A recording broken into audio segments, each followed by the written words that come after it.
Manifesto of the Communist Party.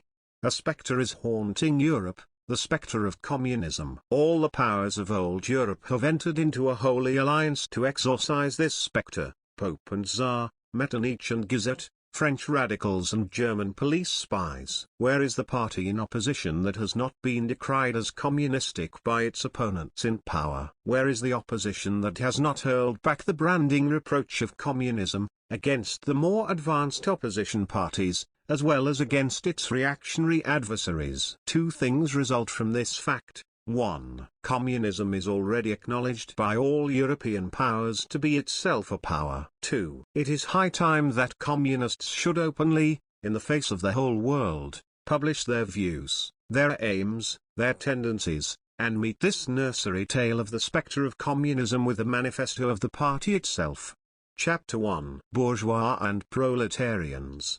The history of all hitherto existing society is the history of class struggles. Freeman and slave, patrician and plebeian, lord and serf, guildmaster and journeyman, in a word, oppressor and oppressed, stood in constant opposition to one another, carried on an uninterrupted, now hidden, now open fight, a fight that each time ended, either in a revolutionary reconstitution of society at large, or in the common ruin of the contending classes. In the earlier epochs of history, we find almost everywhere a complicated arrangement of society into various orders, a manifold gradation of social rank. In ancient Rome we have patricians, knights, plebeians, slaves in the Middle Ages, feudal lords, vassals, guildmasters, journeymen, apprentices, serfs. In almost all of these classes, again, subordinate gradations. The modern bourgeois society that has sprouted from the ruins of feudal society has not done away with class antagonisms. It has but established new classes, new conditions of oppression, new forms of struggle in place of the old ones. Our epoch, the epoch of the bourgeoisie, possesses, however, this distinct feature. It has simplified class antagonisms. Society as a whole is more and more splitting up into two great hostile camps, into two great classes directly facing each other, the bourgeoisie and proletariat. From the serfs of the Middle Ages sprang the chartered burghers of the earliest towns. From these burgesses the first elements of the bourgeoisie were developed. The discovery of America, the rounding of the Cape, opened up fresh ground for the rising bourgeoisie. The East Indian and Chinese markets, the colonization of America, trade with their colonies, the increase in the means of exchange and in commodities generally, gave to commerce, to navigation, to industry, an impulse never before known, and thereby, to the revolutionary element in the tottering feudal society, a rapid development. The feudal system of industry, in which industrial production was monopolized by closed guilds, now no longer sufficed for the growing wants of the new markets. The manufacturing system took its place. The guildmasters were pushed on one side by the manufacturing middle-class. Division of labor between the different corporate guilds vanished in the face of division of labor in each single workshop. Meantime the markets kept ever growing, the demand ever rising. Even manufacture no longer sufficed. Thereupon, steam and machinery revolutionized industrial production. The place of manufacture was taken by the giant, modern industry, the place of the industrial middle class by industrial millionaires, the leaders of the whole industrial armies, the modern bourgeois. Modern industry has established the world market, for which the discovery of America paved the way. This market has given an immense development to commerce, to navigation, to communication by land. This development has, in its turn, reacted on the extension of industry, and in proportion as industry, commerce, navigation, railways extended, in the same proportion the bourgeoisie developed, increased its capital, and pushed into the background every class handed down from the Middle Ages. We see, therefore, how the modern bourgeoisie is itself the product of a long course of development, of a series of revolutions in the modes of production and of exchange. Each step in the development of the bourgeoisie was accompanied by a corresponding political advance of that class. An oppressed class under the sway of the feudal nobility, an armed and self-governing association in the medieval commune, here independent urban republic, as in Italy and Germany, the taxable third estate of the monarchy, as in France. Afterwards, in the period of manufacturing proper, serving either the semi-feudal or the absolute monarchy as a counterpoise against the nobility, and, in fact,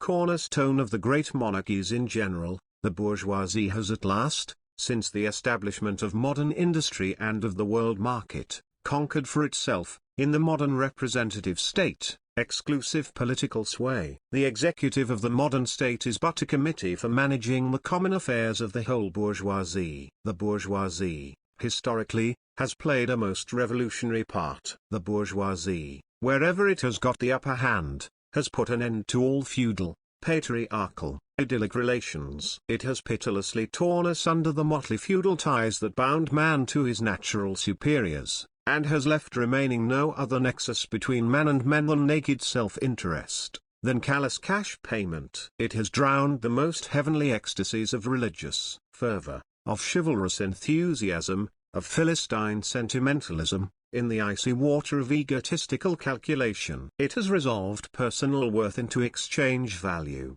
and in place of the numberless indefeasible chartered freedoms, has set up that single, unconscionable freedom, free trade. In one word, for exploitation, veiled by religious and political illusions, it has substituted naked, shameless, direct, brutal exploitation. The bourgeoisie has stripped of its halo every occupation hitherto honored and looked up to with reverent awe. It has converted the physician, the lawyer, the priest, the poet, the man of science, into its paid wage laborers. The bourgeoisie has torn away from the family its sentimental veil, and has reduced the family relation to a mere money relation. The bourgeoisie has disclosed how it came to pass that the brutal display of vigor in the Middle Ages, which reactionaries so much admire, found its fitting complement in the most slothful indolence. It has been the first to show what man's activity can bring about. It has accomplished wonders far surpassing Egyptian pyramids, Roman aqueducts,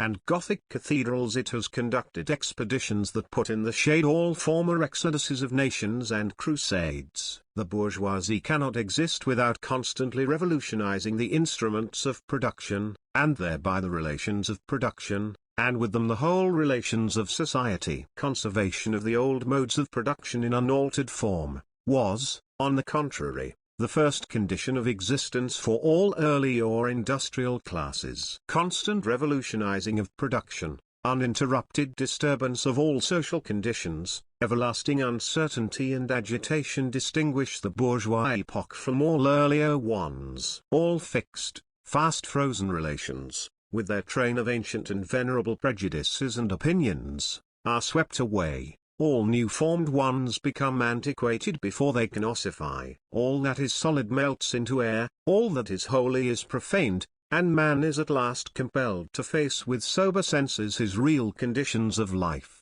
and his relations with his kind. The need of a constantly expanding market for its products chases the bourgeoisie over the entire surface of the globe. It must nestle everywhere, settle everywhere, establish connections everywhere. The bourgeoisie has through its exploitation of the world market given a cosmopolitan character to production and consumption in every country. To the great chagrin of reactionists, it has drawn from under the feet of industry the national ground on which it stood. All old established national industries have been destroyed or are daily being destroyed. They are dislodged by new industries, whose introduction becomes a life and death question for all civilized nations, by industries that no longer work up indigenous raw material, but raw material drawn from the remotest zones, industries whose products are consumed, not only at home, but in every quarter of the globe. In place of the old wants, satisfied by the production of the country, we find new wants, requiring for their satisfaction the products of distant lands and climes. In place of the old local and national seclusion and self-sufficiency, we have intercourse in every direction, universal interdependence of nations. And as in material, so also in intellectual production. The intellectual creations of individual nations become common property. National one-sidedness and narrow-mindedness become more and more impossible, and from the numerous national and local literatures, there arises a world literature. The bourgeoisie, by the rapid improvement of all instruments of production, by the immensely facilitated means of communication, draws all, even the most barbarian, nations into civilization. The cheap prices of commodities are the heavy artillery with which it batters down all Chinese walls, with which it forces the barbarians' intensely obstinate hatred of foreigners to capitulate. It compels all nations, on pain of extinction, to adopt the bourgeois mode of production. It compels them to introduce what it calls civilization into their midst, that is, to become bourgeois themselves. In one word, it creates a world after its own image. The bourgeoisie has subjected the country to the rule of the towns. It has created enormous cities, has greatly increased the urban population as compared with the rural, and has thus rescued a considerable part of the population from the idiocy of rural life. Just as it has made the country dependent on the towns, so it has made barbarian and semi-barbarian countries dependent on the civilized ones, nations of peasants on nations of bourgeois, the East on the West. The bourgeoisie keeps more and more doing away with the scattered state of the population,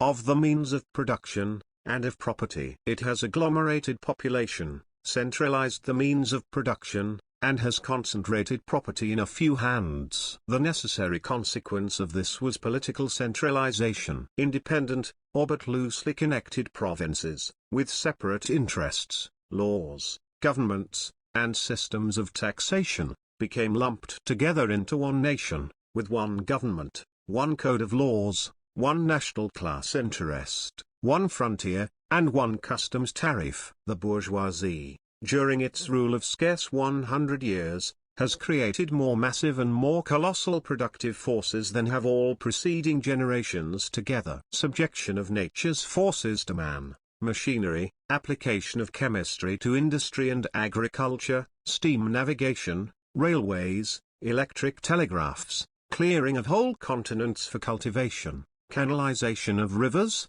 whole populations conjured out of the ground. What earlier century had even a presentiment that such productive forces slumbered in the lap of social labor? We see then, the means of production and of exchange, on whose foundation the bourgeoisie built itself up, were generated in feudal society. At a certain stage in the development of these means of production and of exchange, the conditions under which feudal society produced and exchanged, the feudal organization of agriculture and manufacturing industry, in one word, the feudal relations of property became no longer compatible with the already developed productive forces. They became so many fetters. They had to be burst asunder. They were burst asunder. Into their place stepped free competition, accompanied by a social and political constitution adapted in it, and the economic and political sway of the bourgeois class. A similar movement is going on before our own eyes. Modern bourgeois society, with its relations of production, of exchange and of property, a society that has conjured up such gigantic means of production and of exchange,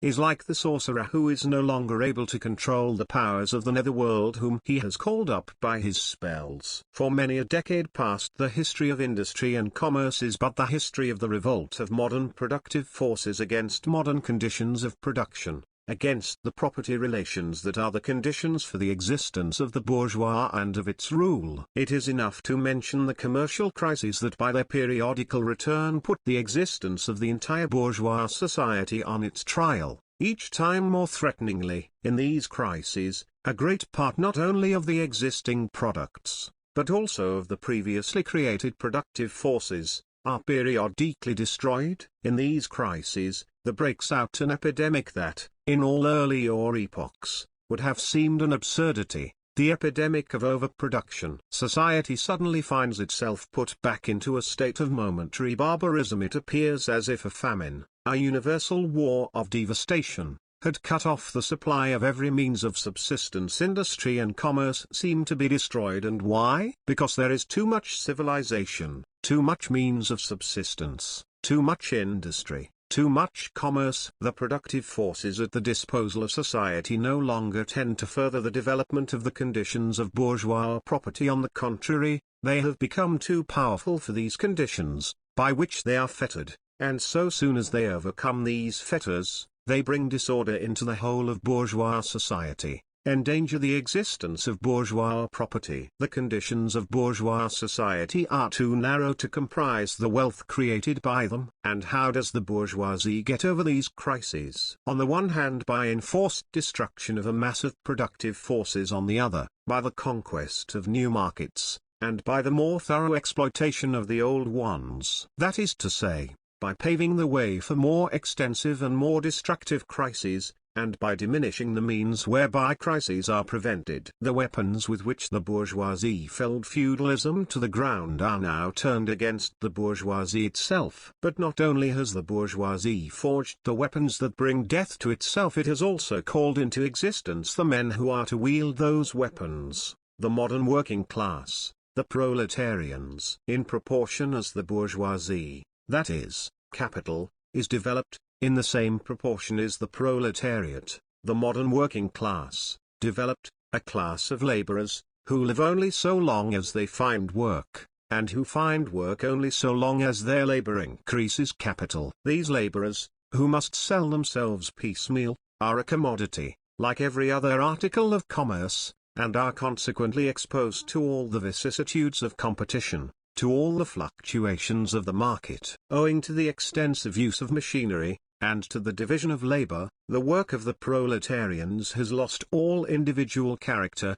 and, consequently, all charm for the workman. He becomes an appendage of the machine, and it is only the most simple, most monotonous, and most easily acquired knack that is required of him. Hence, the cost of production of a workman is restricted, almost entirely, to the means of subsistence that he requires for maintenance, and for the propagation of his race. But the price of a commodity, and therefore also of labor, is equal to its cost of production. In proportion, therefore, as the repulsiveness of the work increases, the wage decreases. Nay more, in proportion as the use of machinery and division of labor increases, in the same proportion the burden of toil also increases, whether by prolongation of the working hours, by the increase of the work exacted in a given time, or by increased speed of machinery, etc. Modern industry has converted the little workshop of the patriarchal master into the great factory of the industrial capitalist. Masses of laborers, crowded into the factory, are organized like soldiers. As privates of the industrial army, they are placed under the command of a perfect hierarchy of officers and sergeants. Not only are they slaves of the bourgeois class, and of the bourgeois state, they are daily and hourly enslaved by the machine, by the overlooker, and, above all, by the individual bourgeois manufacturer himself. The more openly this despotism proclaims gain to be its end and aim, the more petty, the more hateful and the more embittering it is. The less the skill and exertion of strength implied in manual labor, in other words, the more modern industry becomes developed, the more is the labor of men superseded by that of women. Differences of age and sex have no longer any distinctive social validity for the working class. All are instruments of labor, more or less expensive to use, according to their age and sex. No sooner is the exploitation of the laborer by the manufacturer, so far, at an end, that he receives his wages in cash, than he is set upon by the other portions of the bourgeoisie, the landlord, the shopkeeper, the pawnbroker, etc. The lower strata of the middle class, the small tradespeople, shopkeepers, and retired tradesmen generally, the handicraftsmen and peasants, all these sink gradually into the proletariat, partly because their diminutive capital does not suffice for the scale on which modern industry is carried on, and is swamped in the competition with the large capitalists, partly because their specialized skill is rendered worthless by new methods of production. Thus the proletariat is recruited from all classes of the population. The proletariat goes through various stages of development. With its birth begins its struggle with the bourgeoisie. At first the contest is carried on by individual laborers, then by the workpeople of a factory, then by the operative of one trade, in one locality, against the individual bourgeois who directly exploits them. They direct their attacks not against the bourgeois conditions of production, but against the instruments of production themselves. They destroy imported wares that compete with their labor, they smash to pieces machinery, they set factories ablaze, they seek to restore by force the vanished status of the workman of the Middle Ages. At this stage, the laborers still form an incoherent mass scattered over the whole country, and broken up by their mutual competition. If anywhere they unite to form more compact bodies, this is not yet the consequence of their own active union, but of the union of the bourgeoisie, which class, in order to attain its own political ends, is compelled to set the whole proletariat in motion, and is moreover yet, for a time, able to do so. At this stage, therefore, the proletarians do not fight their enemies, but the enemies of their enemies, the remnants of absolute monarchy, the landowners, the non-industrial bourgeois, the petty bourgeois. Thus, the whole historical movement is concentrated in the hands of the bourgeoisie. Every victory so obtained is a victory for the bourgeoisie. But with the development of industry, the proletariat not only increases in number, it becomes concentrated in greater masses, its strength grows, and it feels that strength more. The various interests and conditions of life within the ranks of the proletariat are more and more equalized, in proportion as machinery obliterates all distinctions of labor, and nearly everywhere reduces wages to the same low level. The growing competition among the bourgeois, and the resulting commercial crises, make the wages of the workers ever more fluctuating. The increasing improvement of machinery, ever more rapidly developing, makes their livelihood more and more precarious. The collisions between individual workmen and individual bourgeois take more and more the character of collisions between two classes. Thereupon,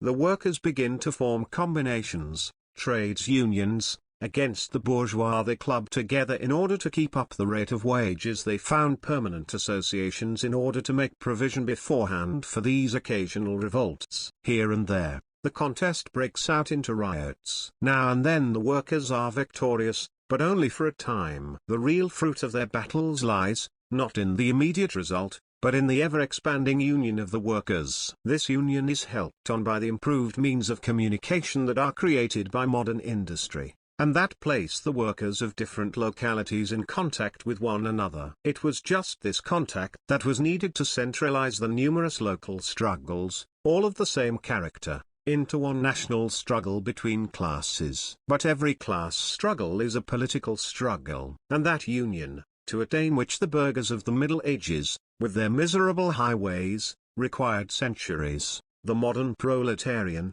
thanks to railways, achieve in a few years. This organization of the proletarians into a class, and, consequently into a political party, is continually being upset again by the competition between the workers themselves. But it ever rises up again, stronger, firmer, mightier. It compels legislative recognition of particular interests of the workers, by taking advantage of the divisions among the bourgeoisie itself. Thus, the Ten-Hours Bill in England was carried. Altogether, collisions between the classes of the old society further, in many ways, the course of development of the proletariat. The bourgeoisie finds itself involved in a constant battle. At first with the aristocracy, later on, with those portions of the bourgeoisie itself, whose interests have become antagonistic to the progress of industry, at all time with the bourgeoisie of foreign countries. In all these battles, it sees itself compelled to appeal to the proletariat, to ask for help, and thus, to drag it into the political arena. The bourgeoisie itself, therefore, supplies the proletariat with its own elements of political and general education. In other words, it furnishes the proletariat with weapons for fighting the bourgeoisie. Further, as we have already seen, entire sections of the ruling class are, by the advance of industry, precipitated into the proletariat, or are at least threatened in their conditions of existence. These also supply the proletariat with fresh elements of enlightenment and progress. Finally, in times when the class struggle nears the decisive hour, the progress of dissolution going on within the ruling class, in fact within the whole range of old society, assumes such a violent, glaring character, that a small section of the ruling class cuts itself adrift, and joins the revolutionary class, the class that holds the future in its hands. Just as, therefore, at an earlier period, a section of the nobility went over to the bourgeoisie, so now a portion of the bourgeoisie goes over to the proletariat. and in particular, a portion of the bourgeois ideologists, who have raised themselves to the level of comprehending theoretically the historical movement as a whole. Of all the classes that stand face to face with the bourgeoisie today, the proletariat alone is a really revolutionary class. The other classes decay and finally disappear in the face of modern industry. The proletariat is its special and essential product. The lower middle class, the small manufacturer, the shopkeeper, the artisan, the peasant, all these fight against the bourgeoisie, to save from extinction their existence as fractions of the middle class. They are therefore not revolutionary, but conservative. Nay more, they are reactionary, for they tried to roll back the wheel of history. If by chance, they are revolutionary, they are only so in view of their impending transfer into the proletariat. They thus defend not their present, but their future interests. They desert their own standpoint to place themselves at that of the proletariat. The dangerous class,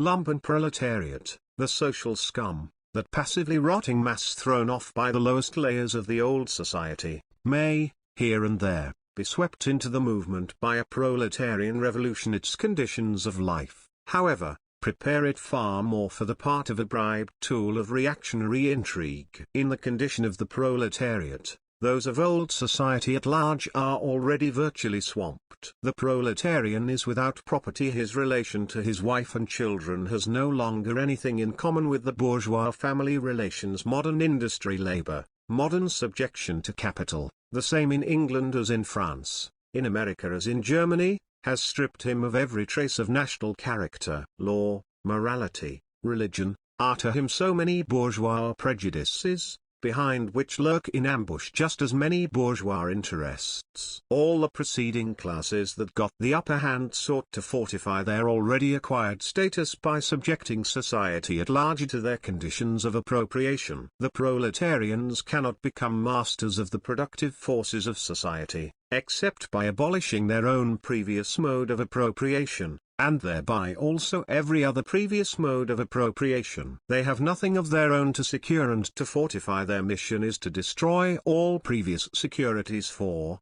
and insurances of, individual property. All previous historical movements were movements of minorities, or in the interest of minorities. The proletarian movement is the self-conscious, independent movement of the immense majority, in the interest of the immense majority. The proletariat, the lowest stratum of our present society, cannot stir, cannot raise itself up, without the whole superincumbent stratum of official society being sprung into the air. Though not in substance, yet in form, the struggle of the proletariat with the bourgeoisie is at first a national struggle. The proletariat of each country must, of course, first of all settle matters with its own bourgeoisie. In depicting the most general phases of the development of the proletariat, we traced their more or less veiled civil war, raging within existing society, up to the point where that war breaks out into open revolution, and where the violent overthrow of the bourgeoisie lays the foundation for the sway of the proletariat. Hitherto,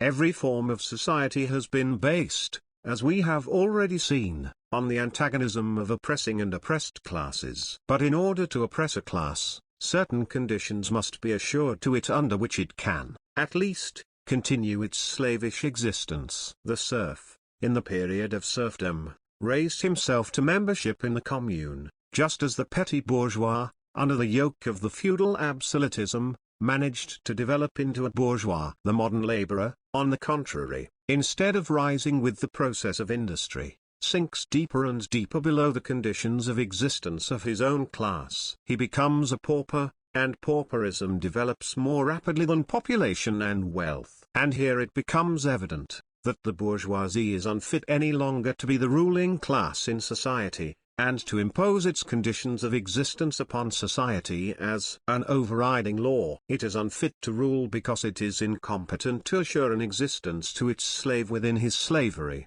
because it cannot help letting him sink into such a state, that it has to feed him, instead of being fed by him. Society can no longer live under this bourgeoisie, In other words, its existence is no longer compatible with society. The essential conditions for the existence and for the sway of the bourgeois class is the formation and augmentation of capital. The condition for capital is wage labor. Wage labor rests exclusively on competition between the laborers. The advance of industry, whose involuntary promoter is the bourgeoisie, replaces the isolation of the laborers, due to competition, by the revolutionary combination, due to association. The development of modern industry, therefore, cuts from under its feet the very foundation on which the bourgeoisie produces and appropriates products. What the bourgeoisie therefore produces, above all, are its own grave diggers. Its fall and the victory of the proletariat are equally inevitable.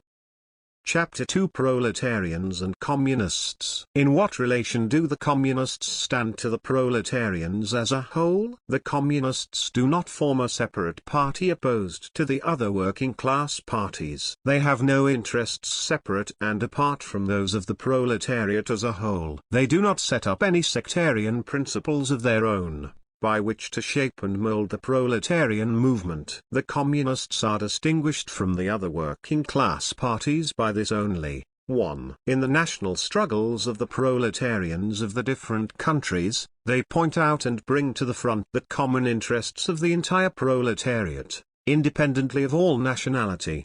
2. In the various stages of development which the struggle of the working class against the bourgeoisie has to pass through, they always and everywhere represent the interests of the movement as a whole. The Communists, therefore, are on the one hand, practically, the most advanced and resolute section of the working class parties of every country, that section which pushes forward all others. On the other hand, theoretically, they have over the great mass of the proletariat the advantage of clearly understanding the line of march, the conditions, and the ultimate general results of the proletarian movement. The immediate aim of the Communists is the same as that of all other proletarian parties: formation of the proletariat into a class, overthrow of the bourgeois supremacy, conquest of political power by the proletariat. The theoretical conclusions of the Communists are in no way based on ideas or principles that have been invented, or discovered, by this or that would-be universal reformer. They merely express,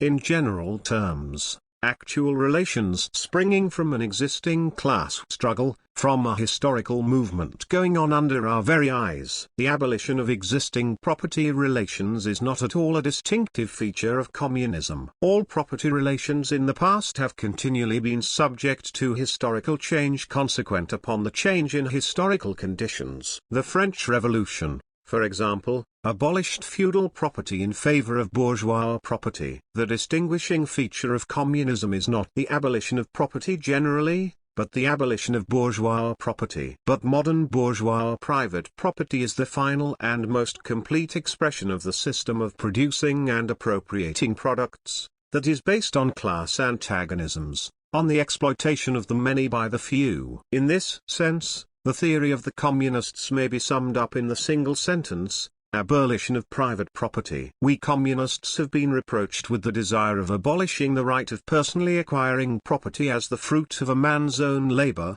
which property is alleged to be the groundwork of all personal freedom, activity and independence. Hard-won, self-acquired, self-earned property. Do you mean the property of petty artisan and of the small peasant, a form of property that preceded the bourgeois form? There is no need to abolish that. The development of industry has to a great extent already destroyed it, and is still destroying it daily. Or do you mean the modern bourgeois private property? But does wage labor create any property for the laborer? Not a bit. It creates capital, that is, that kind of property which exploits wage labor, and which cannot increase except upon condition of begetting a new supply of wage labor for fresh exploitation. Property, in its present form, is based on the antagonism of capital and wage labor. Let us examine both sides of this antagonism. To be a capitalist, is to have not only a purely personal, but a social status in production. Capital is a collective product,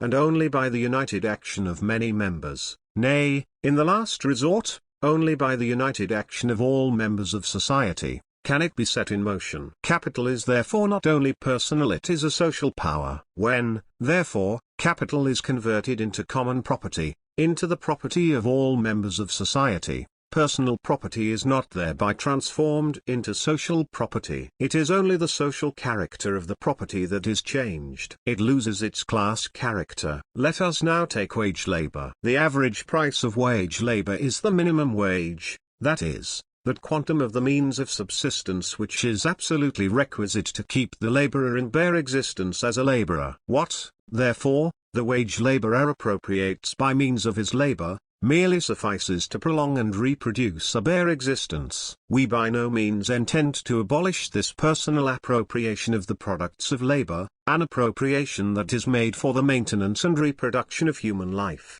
and that leaves no surplus wherewith to command the labor of others. All that we want to do away with is the miserable character of this appropriation, under which the laborer lives merely to increase capital, and is allowed to live only in so far as the interest of the ruling class requires it. In bourgeois society, living labor is but a means to increase accumulated labor. In communist society, accumulated labor is but a means to widen, to enrich, to promote the existence of the laborer. In bourgeois society, therefore, the past dominates the present. In communist society, the present dominates the past. In bourgeois society, capital is independent and has individuality, while the living person is dependent and has no individuality. And the abolition of this state of things is called by the bourgeois, abolition of individuality and freedom. And rightly so. The abolition of bourgeois individuality, bourgeois independence, and bourgeois freedom is undoubtedly aimed at. By freedom is meant,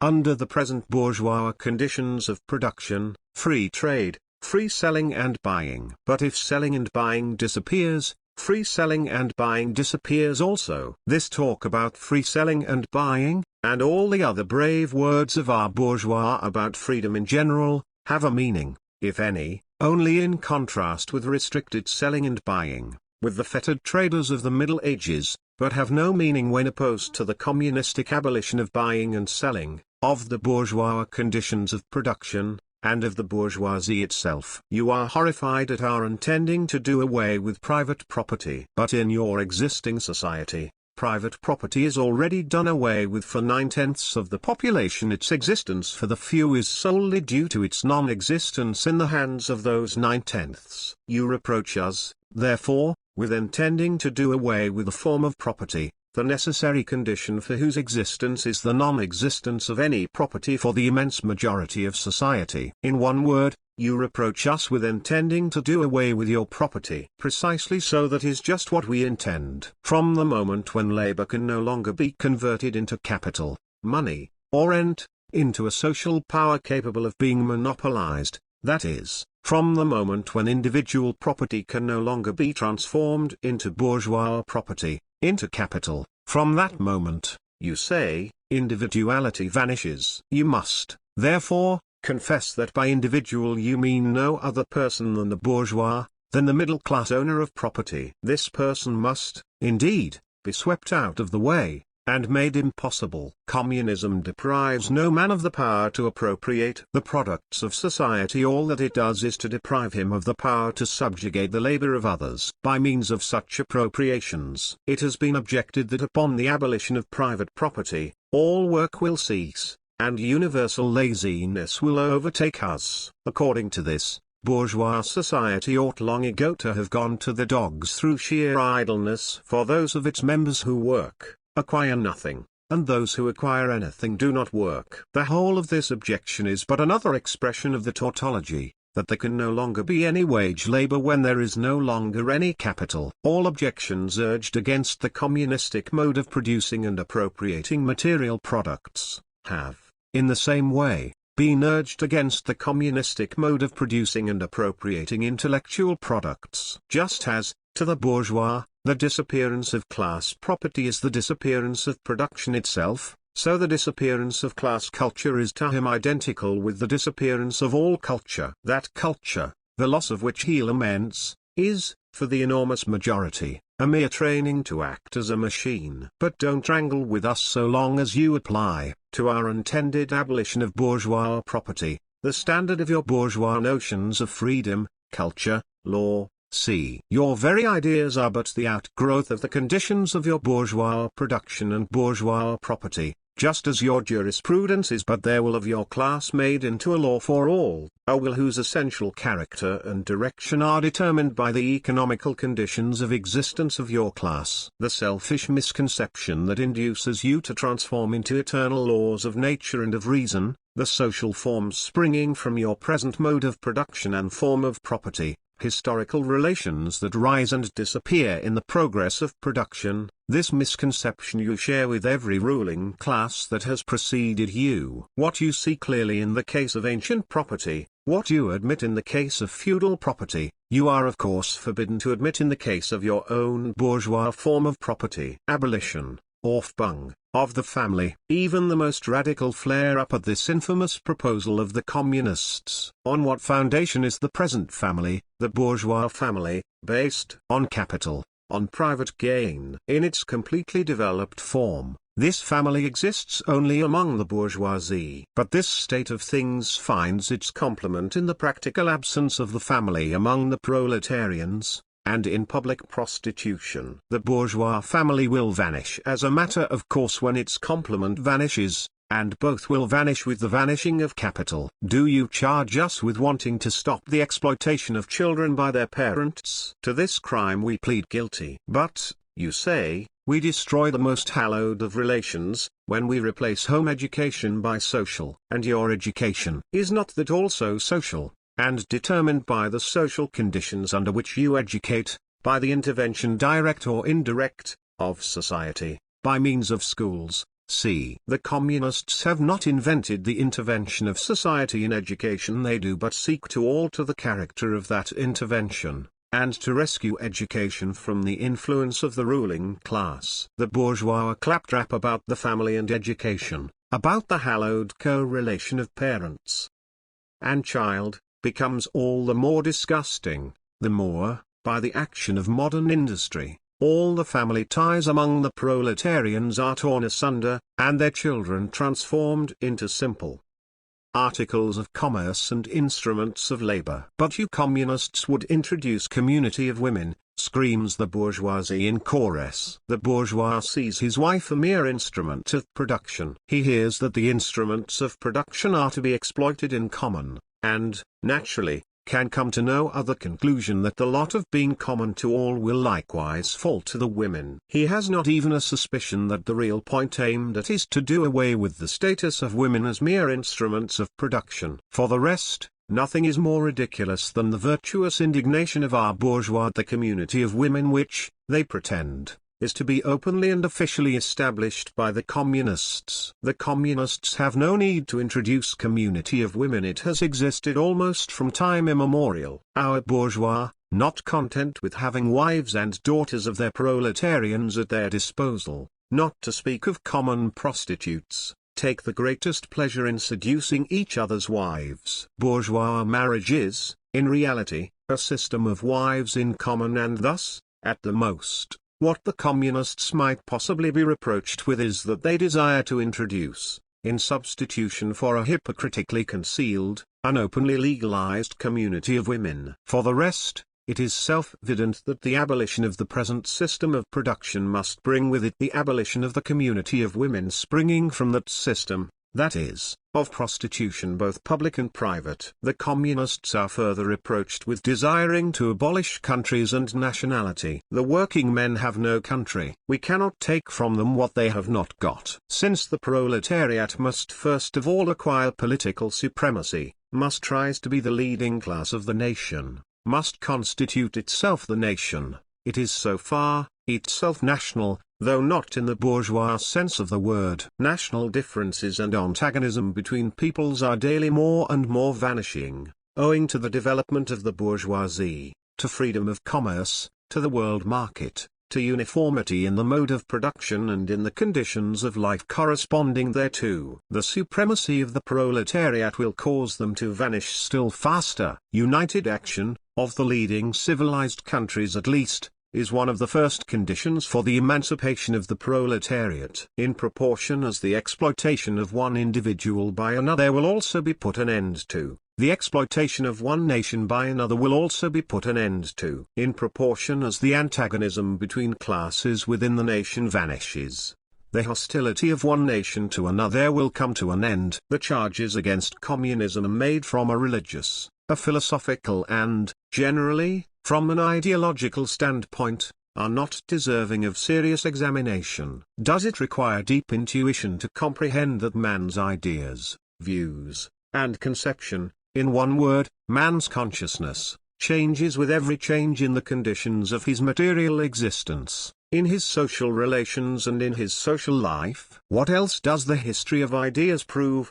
than that intellectual production changes its character in proportion as material production is changed? The ruling ideas of each age have ever been the ideas of its ruling class. When people speak of the ideas that revolutionize society, they do but express that fact that within the old society the elements of a new one have been created, and that the dissolution of the old ideas keeps even pace with the dissolution of the old conditions of existence. When the ancient world was in its last throes, the ancient religions were overcome by Christianity. When Christian ideas succumbed in the 18th century to rationalist ideas, feudality fought its death battle with the then revolutionary bourgeoisie. The ideas of religious liberty and freedom of conscience merely gave expression to the sway of free competition within the domain of knowledge. Undoubtedly, it will be said, religious, moral, philosophical, and juridical ideas have been modified in the course of historical development. But religion, morality, philosophy, political science, and law constantly survived this change. There are, besides, eternal truths, such as freedom, justice, etc., that are common to all states of society. But communism abolishes eternal truths, it abolishes all religion, and all morality. Instead of constituting them on a new basis, it therefore acts in contradiction to all past historical experience. What does this accusation reduce itself to?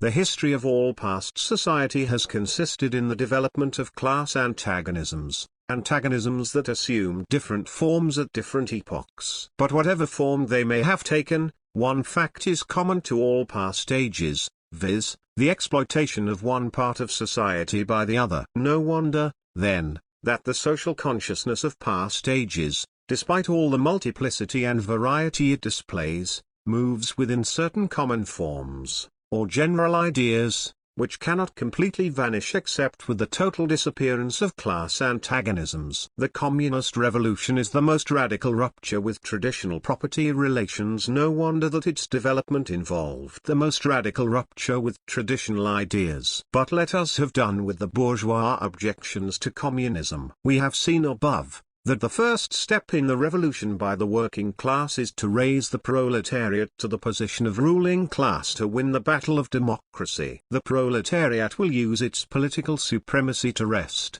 by degree, all capital from the bourgeoisie, to centralize all instruments of production in the hands of the state, that is, of the proletariat organized as the ruling class, and to increase the total productive forces as rapidly as possible. Of course, in the beginning, this cannot be effected except by means of despotic inroads on the rights of property, and on the conditions of bourgeois production by means of measures, therefore, which appear economically insufficient and untenable, but which, in the course of the movement, outstrip themselves, necessitate further inroads upon the old social order, and are unavoidable as a means of entirely revolutionizing the mode of production. These measures will, of course, be different in different countries. Nevertheless, in most advanced countries, the following will be pretty generally applicable. 1. Abolition of property in land and application of all rents of land to public purposes. 2. A heavy progressive or graduated income tax. 3. Abolition of all rights of inheritance. 4. Confiscation of the property of all emigrants and rebels. 5. Centralization of credit in the hands of the state.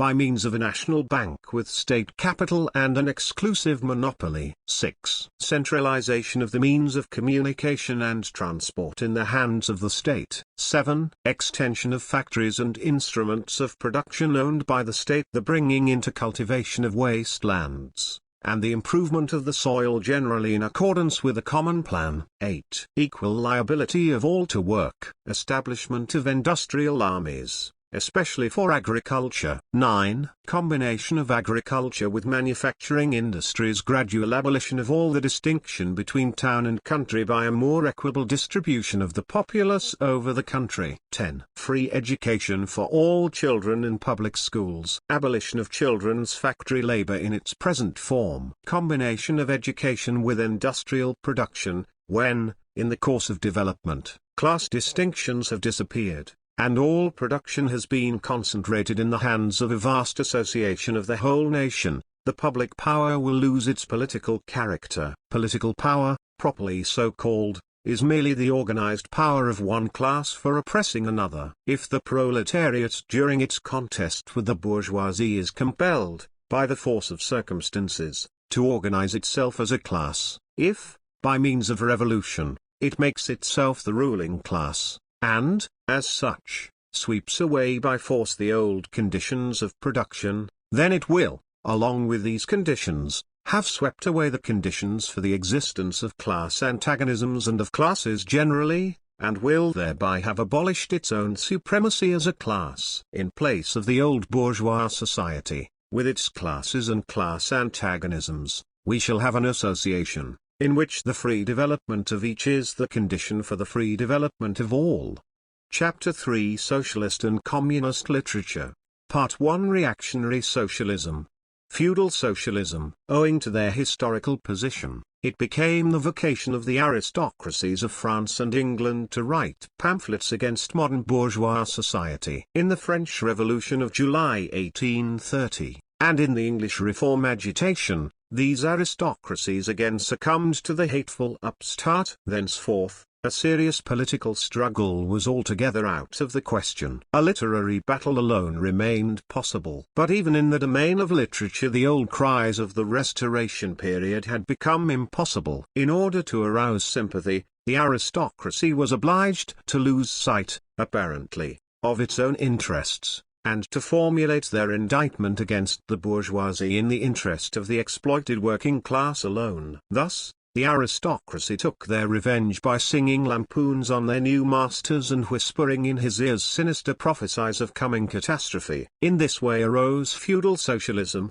half lamentation, half lampoon, half an echo of the past, half menace of the future at times, by its bitter, witty and incisive criticism, striking the bourgeoisie to the very heart's core, but always ludicrous in its effect, through total incapacity to comprehend the march of modern history. The aristocracy, in order to rally the people to them, waved the proletarian arms bag in front for a banner. But the people, so often as it joined them, saw on their hindquarters the old feudal coats of arms, and deserted with loud and irreverent laughter. One section of the French legitimists and Young England exhibited this spectacle. In pointing out that their mode of exploitation was different to that of the bourgeoisie, the feudalists forget that they exploited under circumstances and conditions that were quite different and that are now antiquated. In showing that, under their rule, the modern proletariat never existed, they forget that the modern bourgeoisie is the necessary offspring of their own form of society. For the rest,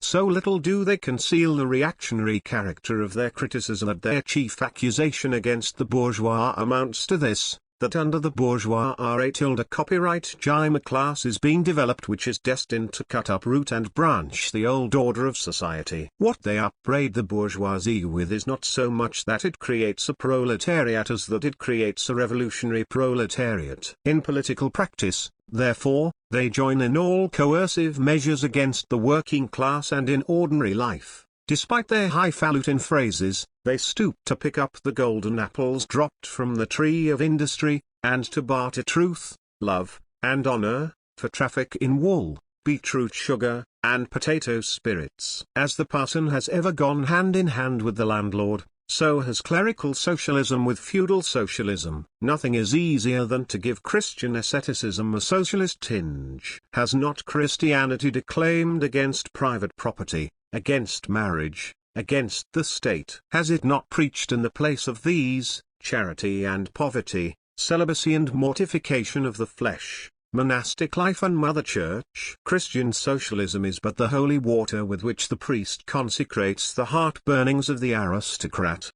Petty bourgeois socialism. The feudal aristocracy was not the only class that was ruined by the bourgeoisie, not the only class whose conditions of existence pined and perished in the atmosphere of modern bourgeois society. The medieval burgesses and the small peasant proprietors were the precursors of the modern bourgeoisie. In those countries which are but little developed, industrially and commercially, these two classes still vegetate side by side with the rising bourgeoisie. In countries where modern civilization has become fully developed, a new class of petty bourgeois has been formed, fluctuating between proletariat and bourgeoisie, and ever renewing itself as a supplementary part of bourgeois society. The individual members of this class, however, are being constantly hurled down into the proletariat by the action of competition, and, as modern industry develops, they even see the moment approaching when they will completely disappear as an independent section of modern society,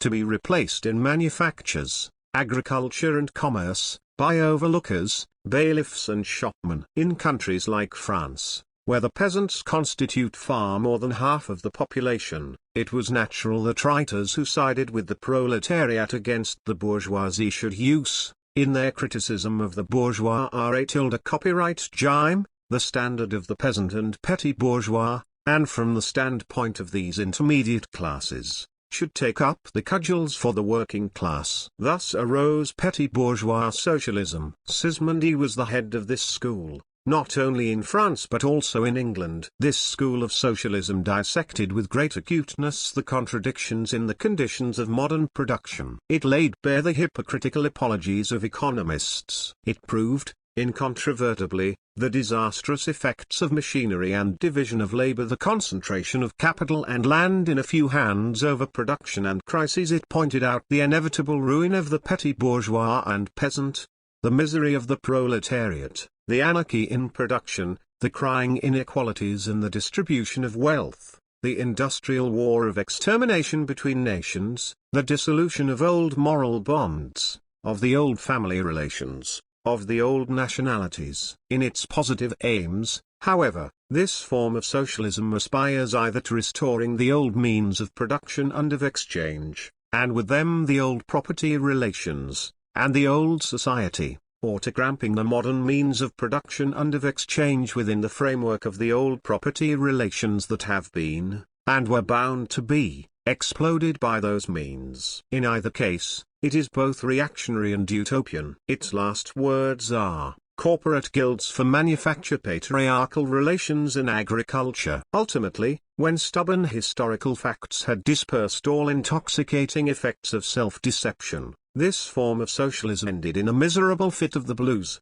German or true socialism. The socialist and communist literature of France, a literature that originated under the pressure of a bourgeoisie in power, and that was the expressions of the struggle against this power, was introduced into Germany at a time when the bourgeoisie, in that country, had just begun its contest with feudal absolutism. German philosophers, would-be philosophers, and beaux esprits, men of letters, eagerly seized on this literature, only forgetting, that when these writings immigrated from France into Germany, French social conditions had not immigrated along with them. In contact with German social conditions, this French literature lost all its immediate practical significance and assumed a purely literary aspect. Thus, to the German philosophers of the 18th century, the demands of the First French Revolution were nothing more than the demands of practical reason in general, and the utterance of the will of the revolutionary French bourgeoisie signified, in their eyes, the laws of pure will, of will as it was bound to be, of true human will generally. The work of the German literati consisted solely in bringing the new French ideas into harmony with their ancient philosophical conscience, or rather, in annexing the French ideas without deserting their own philosophic point of view. This annexation took place in the same way in which a foreign language is appropriated, namely, by translation. It is well known how the monks wrote silly lives of Catholic saints over the manuscripts on which the classical works of ancient heathendom had been written. The German literati reversed this process with the profane French literature. They wrote their philosophical nonsense beneath the French original. For instance, beneath the French criticism of the economic functions of money, they wrote alienation of humanity, and beneath the French criticism of the bourgeois state they wrote dethronement of the category of the general, and so forth. The introduction of these philosophical phrases at the back of the French historical criticisms, they dubbed philosophy of action,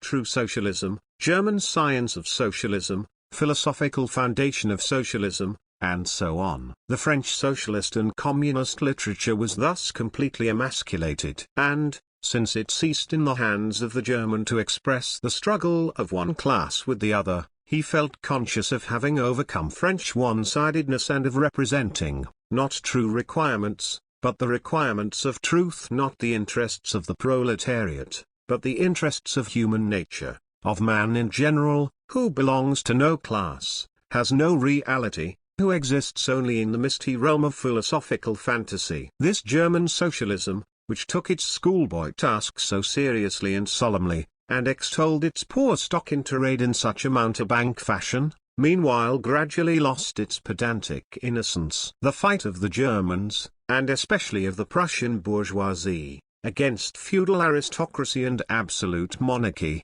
in other words, the liberal movement, became more earnest. By this, the long-wished-for opportunity was offered to true socialism of confronting the political movement with the socialist demands, of hurling the traditional anathemas against liberalism, against representative government, against bourgeois competition, bourgeois freedom of the press, bourgeois legislation, bourgeois liberty and equality, and of preaching to the masses that they had nothing to gain, and everything to lose, by this bourgeois movement. German socialism forgot, in the nick of time, that the French criticism, whose silly echo it was, presupposed the existence of modern bourgeois society, with its corresponding economic conditions of existence, and the political constitution adapted thereto, the very things whose attainment was the object of the pending struggle in Germany. To the absolute governments, with their following of parsons, professors, country squires,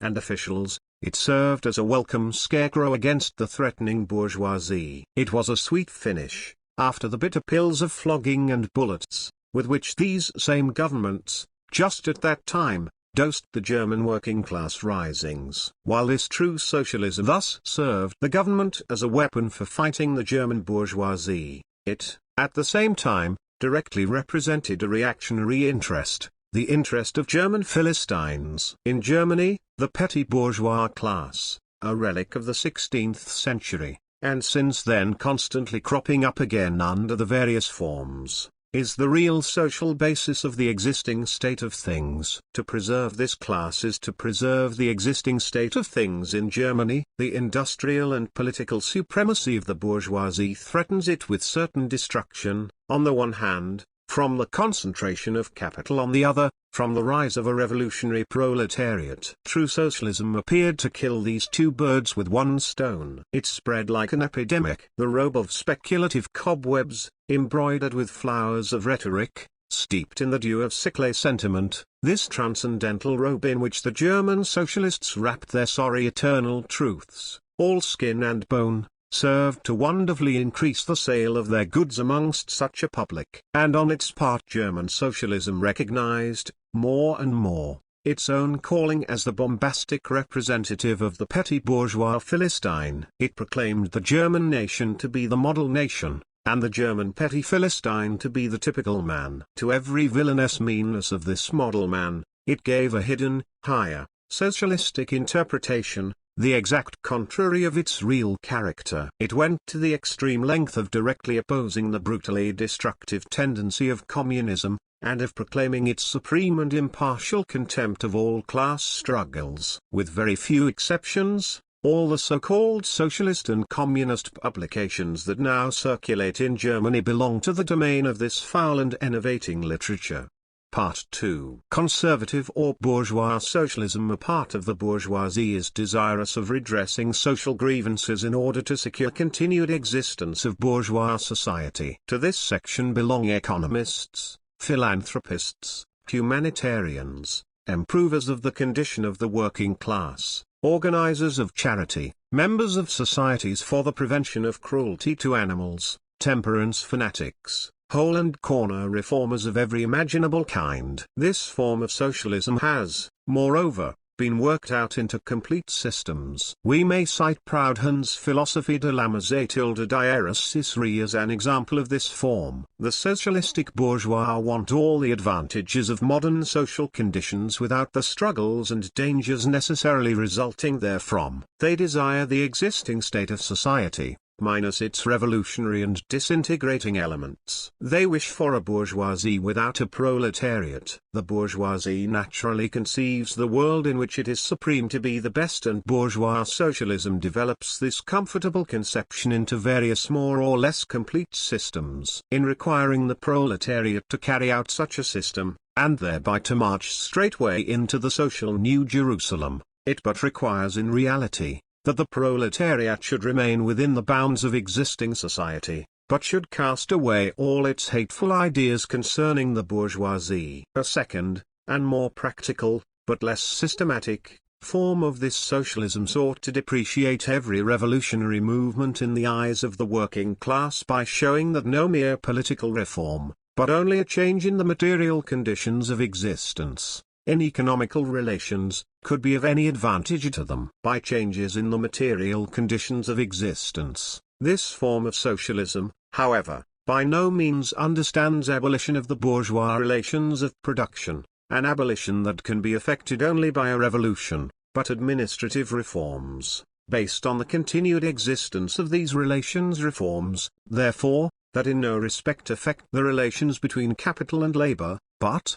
at the best, lessen the cost, and simplify the administrative work, of bourgeois government. Bourgeois socialism attains adequate expression when, and only when, it becomes a mere figure of speech. Free trade, for the benefit of the working class. Protective duties, for the benefit of the working class. Prison reform, for the benefit of the working class. This is the last word and the only seriously meant word of bourgeois socialism. It is summed up in the phrase, "The bourgeois is a bourgeois, for the benefit of the working class." Part 3. Critical utopian socialism and communism. We do not here refer to that literature which, in every great modern revolution, has always given voice to the demands of the proletariat, such as the writings of Babeuf and others. The first direct attempts of the proletariat to attain its own ends, made in times of universal excitement, when feudal society was being overthrown, necessarily failed, owing to the then undeveloped state of the proletariat, as well as to the absence of the economic conditions for its emancipation, conditions that had yet to be produced, and could be produced by the impending bourgeois epoch alone. The revolutionary literature that accompanied these first movements of the proletariat had necessarily a reactionary character. It inculcated universal asceticism and social leveling in its crudest form. The socialist and communist systems, properly so called, those of Saint Simon, Fourier, Owen, and others, spring into existence in the early undeveloped period, described above, of the struggle between proletariat and bourgeoisie. See section I. Bourgeois and Proletarians. The founders of these systems see, indeed, the class antagonisms, as well as the action of the decomposing elements in the prevailing form of society. But the proletariat, as yet in its infancy,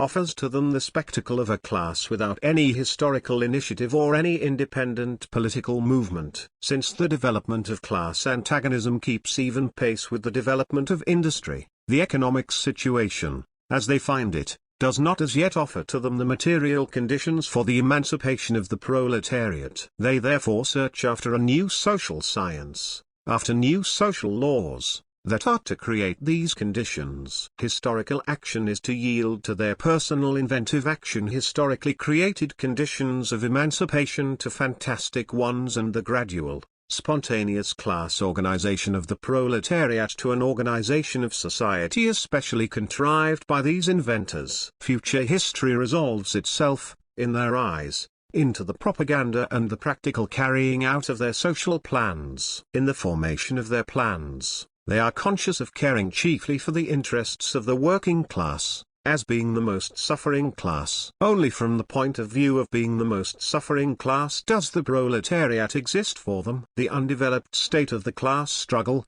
as well as their own surroundings, causes socialists of this kind to consider themselves far superior to all class antagonisms.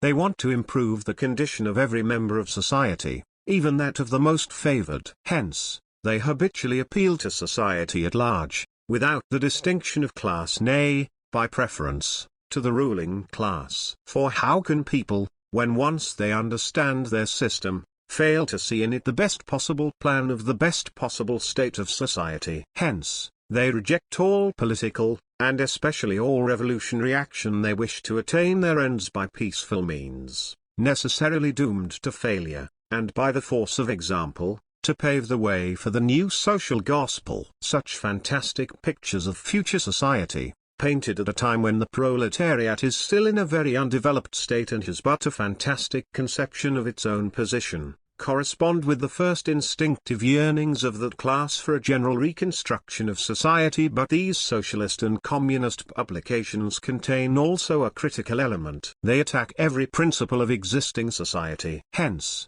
they are full of the most valuable materials for the enlightenment of the working class. The practical measures proposed in them, such as the abolition of the distinction between town and country, of the family, of the carrying on of industries for the account of private individuals, and of the wage system, the proclamation of social harmony, the conversion of the function of the state into a mere superintendence of production, all these proposals point solely to the disappearance of class antagonisms which were, at that time, only just cropping up, and which, in these publications, are recognized in their earliest indistinct and undefined forms only. These proposals, therefore, are of a purely utopian character. The significance of critical utopian socialism and communism bears an inverse relation to historical development. In proportion as the modern class struggle develops and takes definite shape, this fantastic standing apart from the contest, these fantastic attacks on it,